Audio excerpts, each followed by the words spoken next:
qué lindo tenerte, de verdad.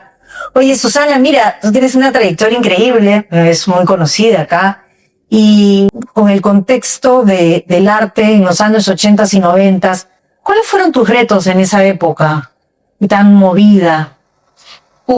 Es una historia como, o sea, no sé, todo es como tan amplio.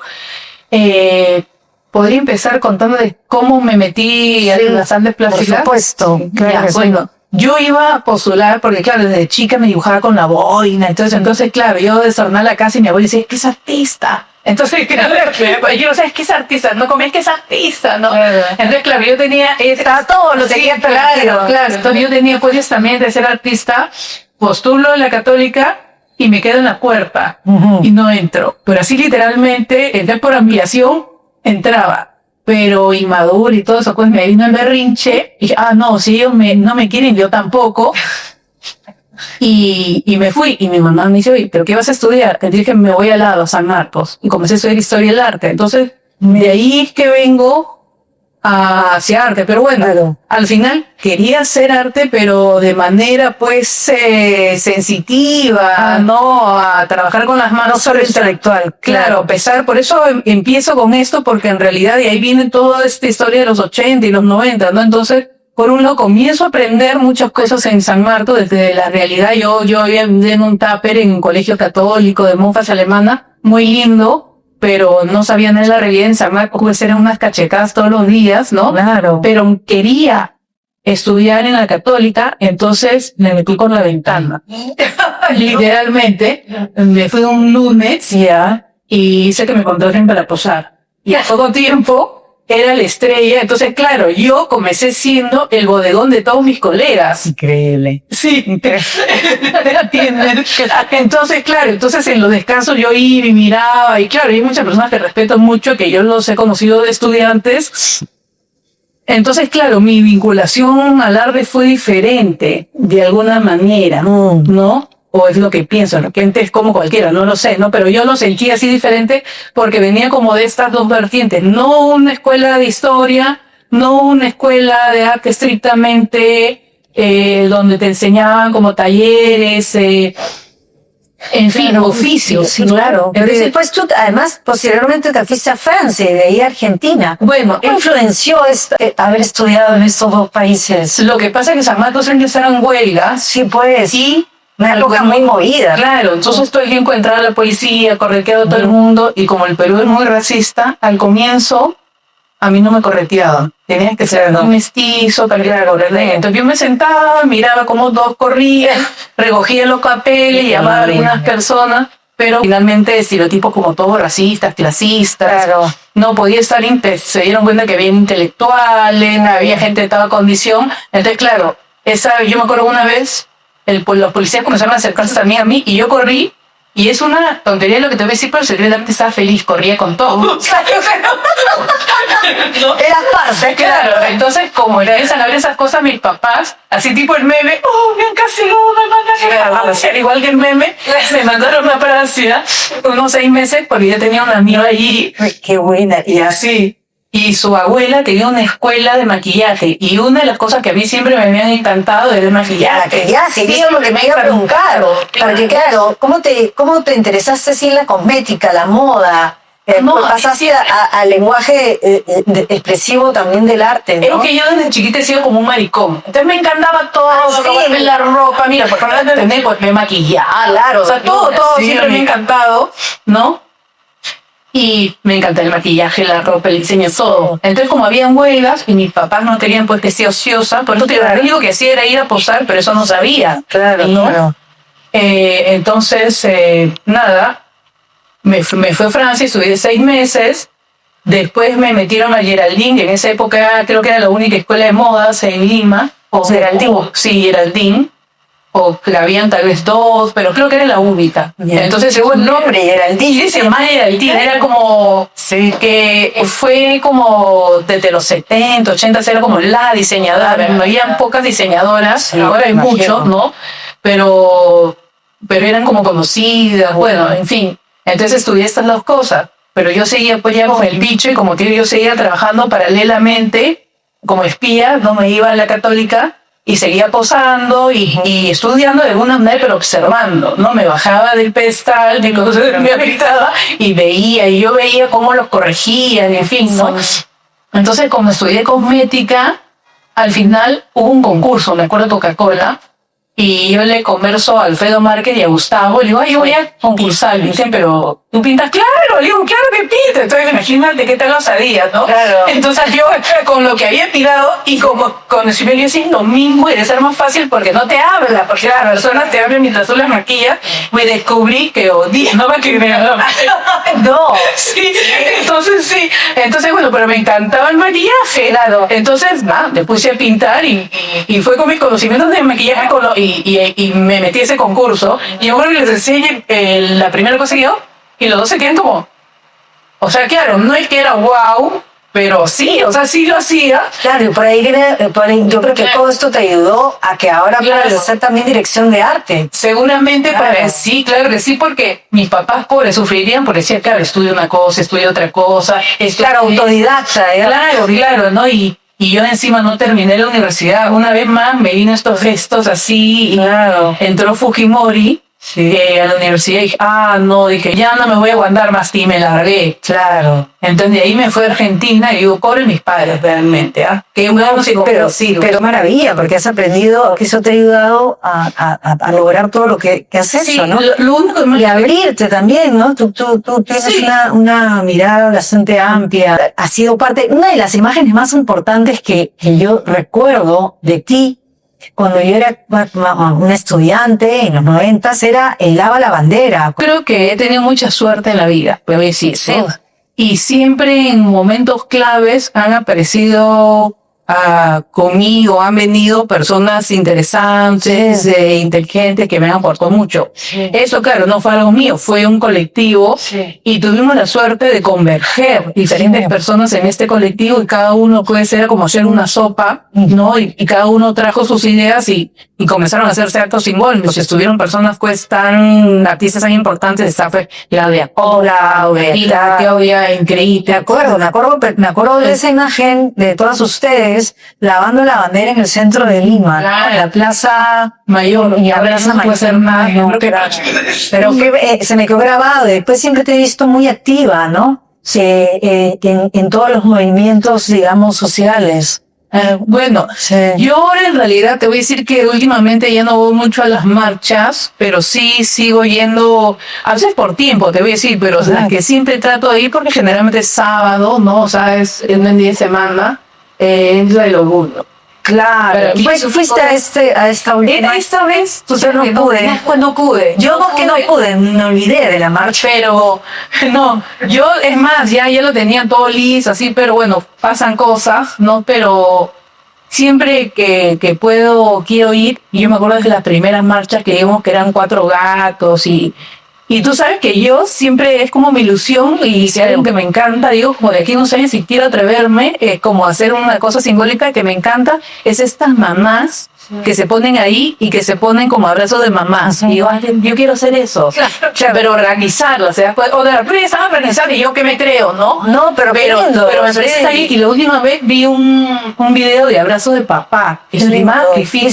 ¿Sabes lo que me pasó a mí? Mira, hablando de abrazos, y después me quedé pensando, yo no he sido nunca activista ni nada, no voy por ahí, pero de alguna manera cuando haces entrevistas te comprometes de una manera especial con los entrevistados. Y estoy yendo al programa de cine por Palestina, que le dieron, fue una programación corta, de unos días. Sí. Y fue tan conmovedor que ver a las artistas hablar de algo muy personal, ¿no? Ellos son descendientes de palestinos, que al final salí de conversatorio y empecé a abrazar a todas las que iban saliendo. Exactamente, ¿qué puedes hacer en ese momento? Solamente abrazar. Sí, claro. Yo siempre he odiado que me abracen, ¿entiendes? Pero uno aprende, ¿no? Y hay gente que lo necesita, ¿no? Pues entonces estos pequeños gestos, a veces no hay que estar al frente de la plaza de armas, de repente también en una esquina con un cartel que das abrazos, mucha gente lo necesita, ¿no? Son tiempos muy oscuros, de verdad, ¿no? Entonces a veces yo contigo con el tiempo he aprendido que en realidad eso fue fácil. En el sentido, no fue fácil porque fue toda una organización, como digo, mucha gente involucrada, Lucho García Zapatero, Emilio Santisteban, Abel Valdivia, Fernando Uráez, en fin, Natalia Guiñez en algún momento, Sandro Venturo. Claro. Mucha gente que pasó, fue difícil de cierta manera, pero ¿qué es lo fácil? Que me di cuenta que es fácil unirnos para actuar en contra de algo. Que está bien, era nuestro ideal. Sí. Pero para construir, y no me refiero a estas personas, ojo, me refiero al ser humano, es muy difícil. Sí, claro. Porque cuando tenemos que construir algo, ahí sí es un drama. Pero si todos tenemos que ir a luchar contra algo, vas a tener más aprobación. Sí, claro, por supuesto, ¿no? Es increíble cómo moviliza el arte y el cine. Sí, el cine claro. Realmente es importantísimo para generar conciencia, ¿no? Definitivamente. Es bien importante. Bueno, el cine independiente sobre todo. Claro, entonces siento que el cine es como algo más popular, te voy a decir, que las artes clásicas. Y sin desmerecerlo, obviamente, yo estoy con un pie en un lado y el otro pie en el otro, ¿no? Por supuesto, pero sí es algo que, claro, tú llegas, ves una película y lloras, que eso es un poco más difícil en una muestra de arte. Te comprometes, es como si entras en un consciente, no estás en esta sala oscura y sientes que estás tú solo como espectador y es algo que, claro, que yo digo ahí se pueden lograr ciertas cosas, ¿no? Que más inmediatamente, por supuesto. Me imagino que te han hecho muchas entrevistas hablándote sobre esa película donde tú también tuviste el cargo de dirección de arte, La Teta Asustada, que fue tan importante en tu carrera de dirección de arte en cine, para ti. Te voy a decir que no me acuerdo mucho. Fue algo más, fue algo general. Ya son 20 años, pero 20 años, ¿ya? No, de la película no, de estar en dirección de arte, entonces. 20 años. De La Teta Asustada. Antes hice concepción visual en Madenusa. Claro, ya tengo como 20 años en esto, entonces ya me falla un poco la memoria. Bueno, lo que te puedo decir es que no estuve sola. Hice codirección con Patricia Bueno. Claro, Patricia Bueno, por supuesto. Sí, para mí es favor, de las mejores artistas que existen. Claro. Perfil bajo, obviamente. Claro, pero Patricia Bueno, por supuesto. Y en Midenusa también trabajaste con ella, pues. Claro. Pero no me olvidé de Midenusa, claro, es que La Teta Asustada. Claro, fue como un hito, ¿no? Claro. El cine peruano. Claro. Bueno, yo lo que te voy a decir es que me acuerdo que fue fabuloso. Antes teníamos más tiempo, si no teníamos tiempo pagado, en fin, las prescas son más cortas, nos hicimos tiempo, entonces con mucha antelación, hacíamos las cosas, lo disfrutamos mucho, de verdad. Eso es lo que me acuerdo, ¿no? Entonces, lo que pasa es que también trabajar con Claudia, que es una excelente directora, Claudia Llosa, entonces, claro, para mí, claro, todo el tiempo habían retos, obviamente. Yo me acuerdo que una vez tengo que hacer una jaula para palomas, y el señor se largó con la jaula, se desapareció, o sea, no se zafó. Y de pronto, se rehizo una jaula con cosas que habían allí, había una torre que estaba mal hecha, finalmente esa fue la jaula y fue mejor que la anterior, entonces siempre es como que las cosas se solucionaban, ¿no? O por ejemplo, no había la casa perfecta y de repente las personas se emocionaron y la pintaron, entonces de nuevo vegetar todo, entonces claro, siempre sucedían cosas así, pero fue una experiencia linda, fue un gran equipo, de verdad. Y Claudia lidera muy bien porque, claro, cuando tú trabajas como artista plástica, estás tú sola contigo. Cuando tú trabajas dentro de un equipo, eso es lo que me gusta de la dirección de arte, hay mucha gente. Y es como si estuviéramos todos en una orquesta. Y de repente tú eres el violín, el otro es el trombón, de ese, ¿no? Y hay alguien que dirige a todos, ¿no? Entonces, que subo llegó armonía, claro. No hicimos música. Sí, qué lindo. Y que, claro, porque yo me imagino, en algún momento yo he pasado por la producción de comerciales y me acuerdo que era divertido, me la pasó en un auto, vino para acá, consiguiendo todo lo que necesitaban los directores. Y bueno, era muy chica cuando estaba todavía estudiando.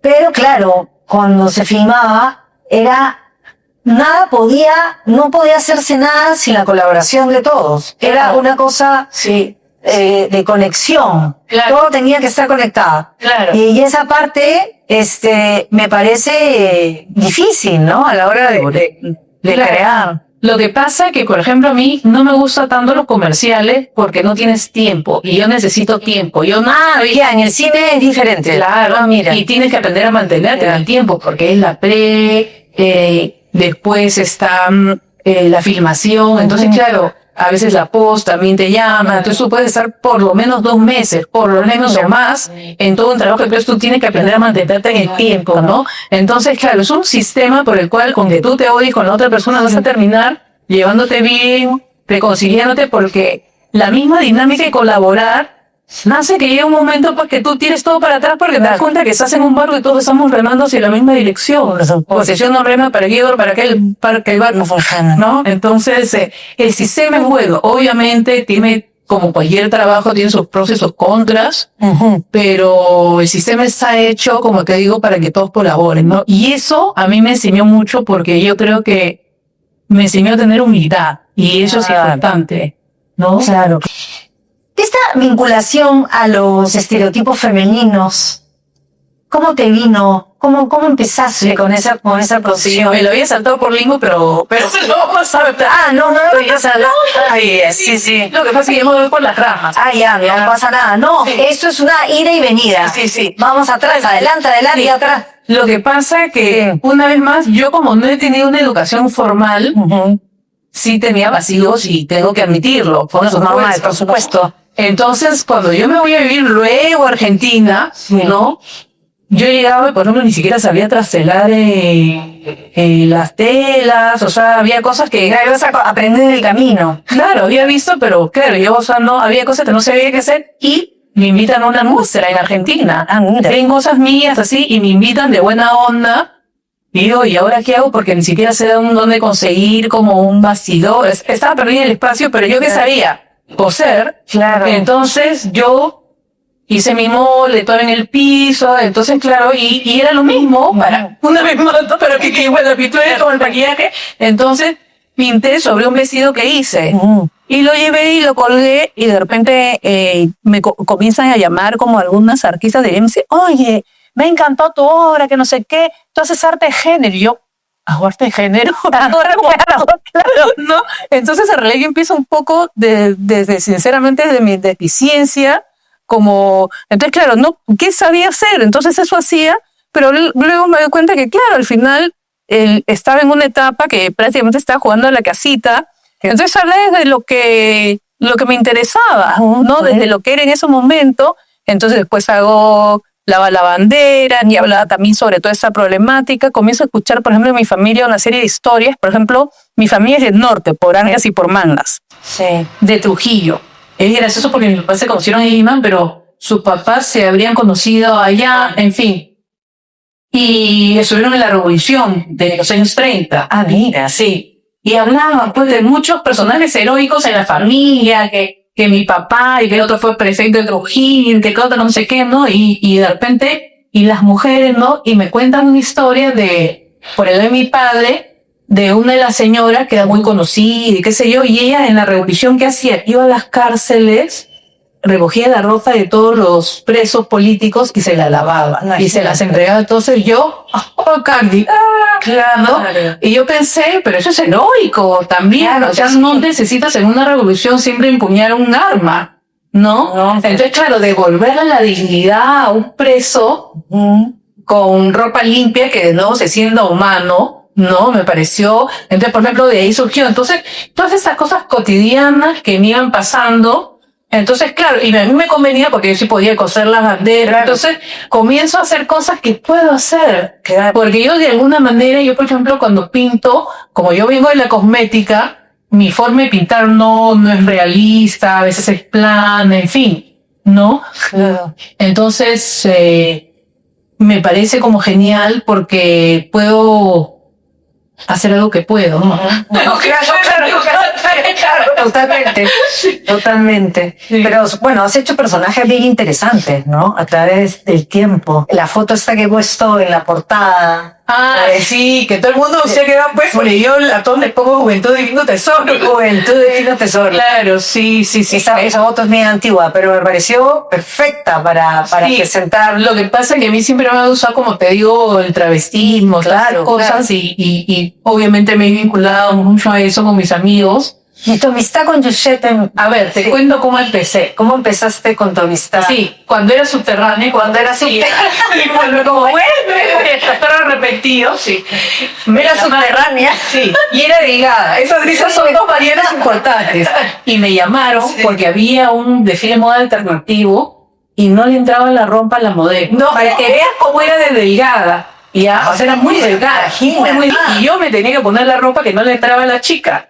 Por eso. Entonces, claro, y yo me acuerdo que me llaman el mismo día y yo estaba como agripada, de qué sé yo. Bueno, fui. Sí. Porque me llama un amigo, qué sé yo, y cuando entro ya estaba todo, qué sé yo, los cambiadores, todo, y en eso me dice, ya, métete, cámbiate, plum, me meten a un cambiador, y me encuentro a dos chicos en ropa interior, que eran Yarmaí y Giuseppe Campuzano, Yarmaí Machuca y Giuseppe Campuzano, están ahí en ropa interior, y yo también como me comienzo a quitar todo en ropa interior, ¡hola!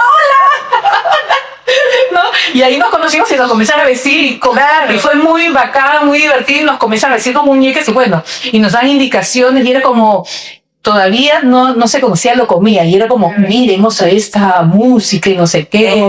Lo comía. El grupo lo comía con su música. Ya no, pero todavía sí, pero todavía no se escuchaba acá. Y lo ponen la música totalmente maricona, obviamente no se canta acá. Y ustedes deberían hacer así y nos traen unos abanicos. Y ya nosotros salimos, pero No te creo. lo comía total. ¿Y tienes imágenes? Sí, tú, ay, manda, ya, pero voy a poner algunas fotos. Entonces, nada, llegamos pues ya. Y no teníamos alternativa más que ser amigos. Y después de esa experiencia, yo siempre bromeaba, nos conocimos en ropa interior. Pero claro, literal. Gracioso. Sí. Ahora estás produciendo la dirección de arte de una película. Puedes Cuenta un poquito, sí, es de Pica Pérez, se llama Sobre el Acantilado, y justamente estamos empezando un crowdfunding, porque es algo que ahora se hace mucho, ¿ya? Cada vez el cine peruano, las leyes que se están dando, en realidad están quitando más recursos y no se dan cuenta porque dicen, ¿qué opina el público? No hay que darle, si no se dan cuenta que en realidad no es que le dan a todo el mundo, sino que son premios para el cine de autor. Te dan cuenta para que personas que tienen una visión, hablar, ¿no? Claro, no es un cine comercial, entonces que bueno.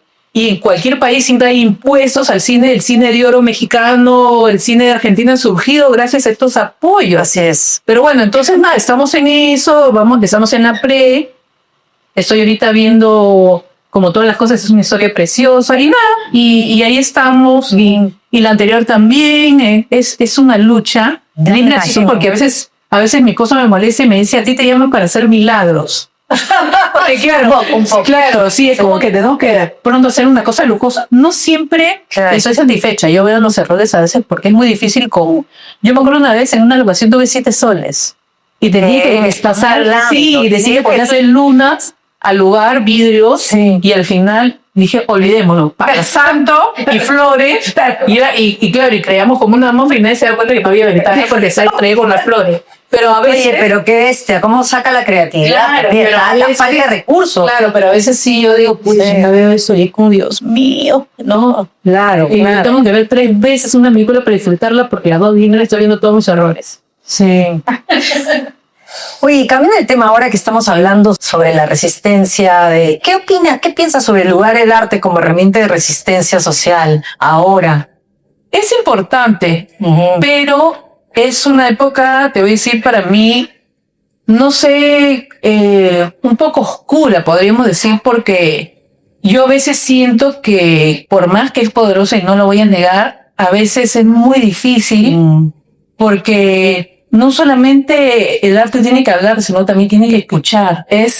Yo, por ejemplo, por eso decía, muchas veces no voy a marcha, y Dios mío, todo lo que pasa no solo en Perú, en el mundo, ¿no? Entonces, yo creo que a veces, para mí lo ideal sería no hacer actos de protesta, ¿entiendes? O sea, yo ahorita, por ejemplo, estoy apoyando, obviamente, podremos decir, no solamente lo de Perú, sino todo lo que está pasando En el mundo. en Estados Unidos, Claro. por ejemplo, Claro. ¿no? Todas estas marchas que se están dando porque tienen que de alguna manera hacer actos simbólicos, Ujú. ¿no? Entonces sí, es necesario, pero yo digo, o sea, lo ideal sería un momento que no sea necesario. No, por No. supuesto, ojalá, ¿no? Que los actos simbólicos lo que tienen es que es importante marchar, por supuesto. Yo estoy en todas Sí. las marchas, ahora estamos hablando Sí. antes de la marcha de los 4 suyos, Sí. en fin. Es importante marchar, pero también es importante a veces tener salidas porque hay mucha gente que no puede marchar, pero puede hacer otras cosas Claro, creativas. por supuesto. No, entonces yo me acuerdo que en el lado de la bandera venían muchas señoras que de repente no se atrevían a ir a marchar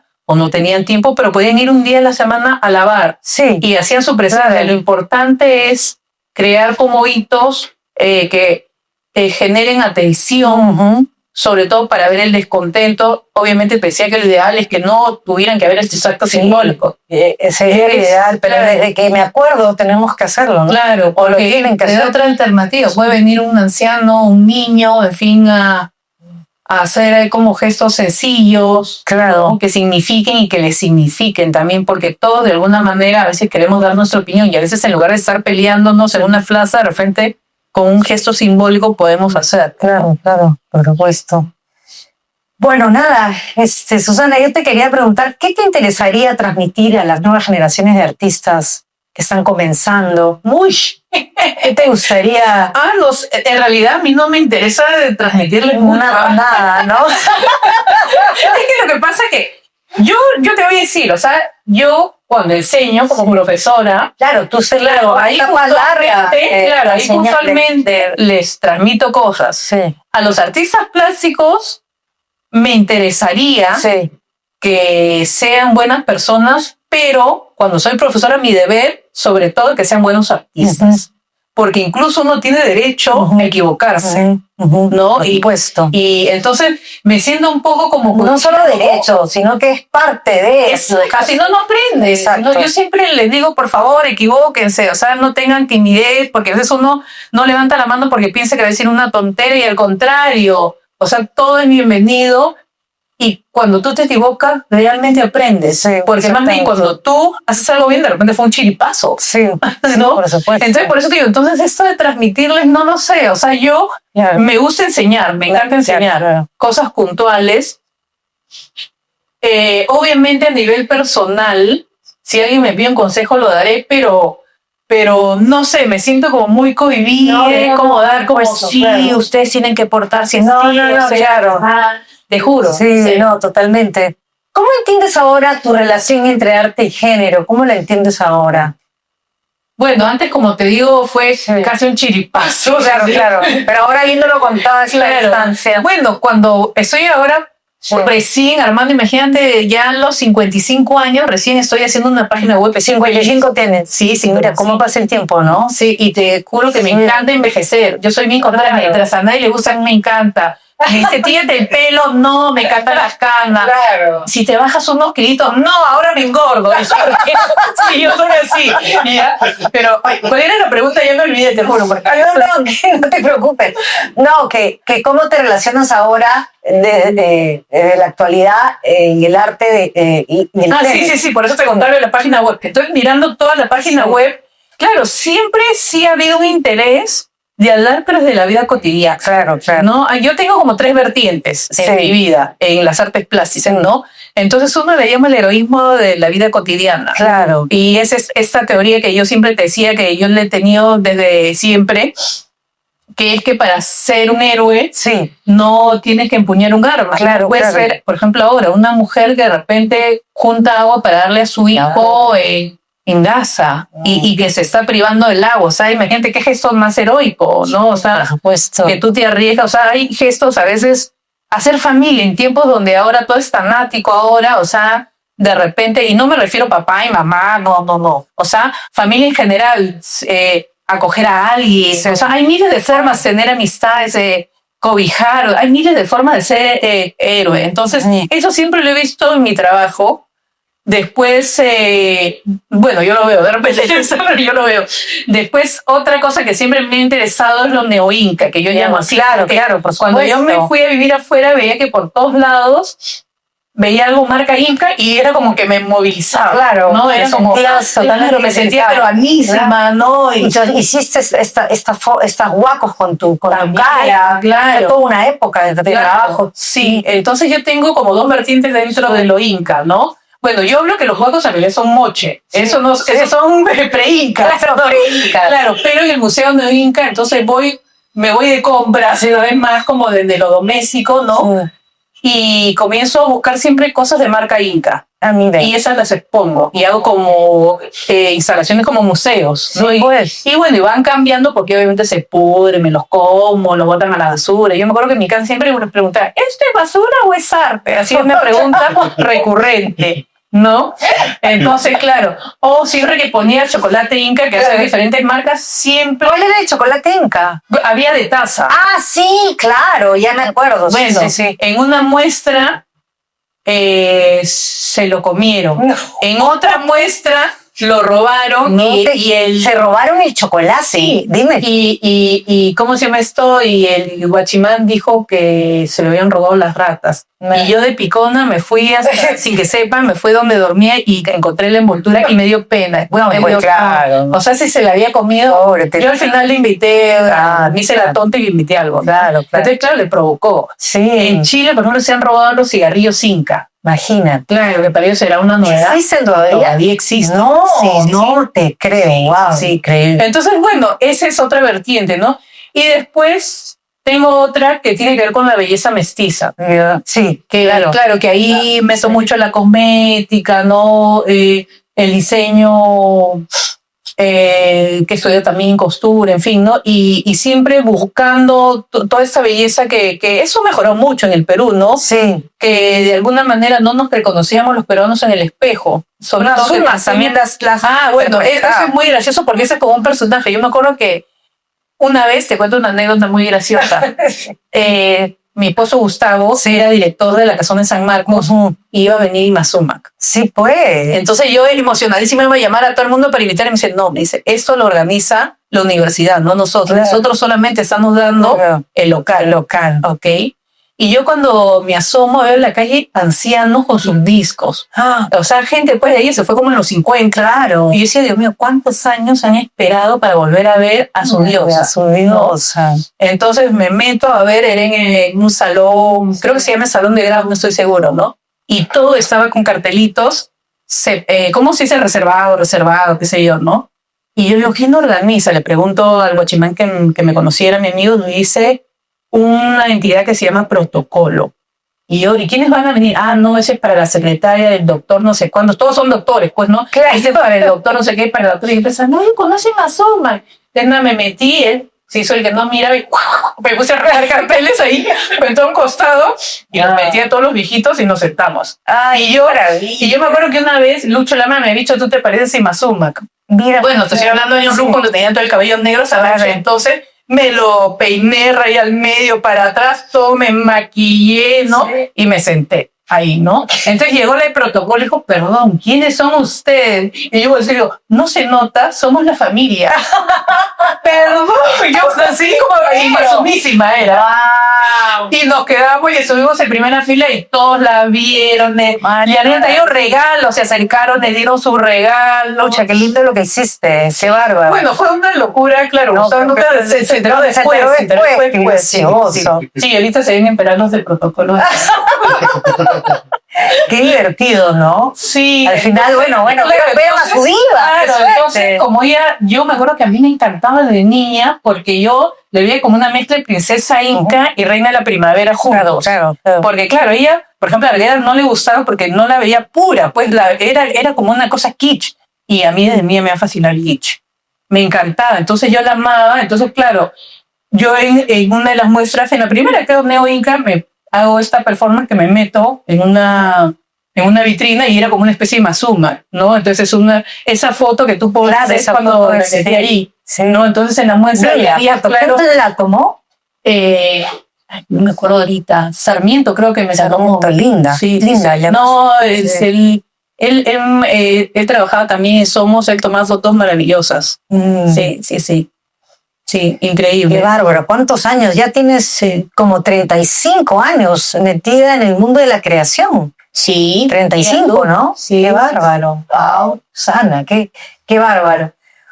Oye, nada, ha sido un placer entrevistarte, la verdad, me ha encantado, valió la pena la espera. Ay, qué bueno, espero no haber sido tan caótico. No, maravilloso, maravilloso, la verdad que ha estado lindo y bueno, conocer un poquito más a detalle toda tu trayectoria, que bueno, hemos ido de atrás para adelante, de adelante para atrás, pero bueno, un poco como ha sido un poco tu carrera también, ¿no? Sí, que has estado yo lo solté en todos lados, sin pensarlo a veces. sin pensarlo, ¿no? Sí, he tenido mucha suerte. Mucha suerte, pero veo que todo al final está conectado, ¿no? Ah, totalmente. Por eso digo, ahora que veo la página, sí, está conectado. Todo está conectado. No soy tan caótico. No, por supuesto que no. Todo te ha servido para seguir Todo creando. sirve, sí, por supuesto. Y qué lindo que hayas podido encontrar esta vertiente de la dirección de arte en cine, ¿no? Yo estoy feliz porque yo te digo, para mí es Sí. seguir haciendo arte. Por supuesto. Es Claro que sí. instalación, También maquillaje, peinado, estás en todo. Claro. No, a mí me encanta todo. No, maravilloso, maravilloso, qué lindo. Muchísimas gracias nuevamente por haberte dado el tiempo, porque sé que tienes una agenda apretadísima justo en este tiempo. Así que nada, pues gracias por la entrevista y nos vemos pronto. Sí. Y bueno, ya quiero ver pronto también esta película. Como te digo, la anterior dirección que vi tuya en la película Chabuca me encantó. Qué bueno. Una trome realmente. Sí, nos Bueno, vemos sí. pronto porque ahora he descubierto que somos vecinitos. Vecinas, pues, además, ya nos tomaremos por ahí un café o un vinito, ya veremos. Listo, ya. Oye, muchas gracias, Susana, nuevamente. Ok, chao. Gracias.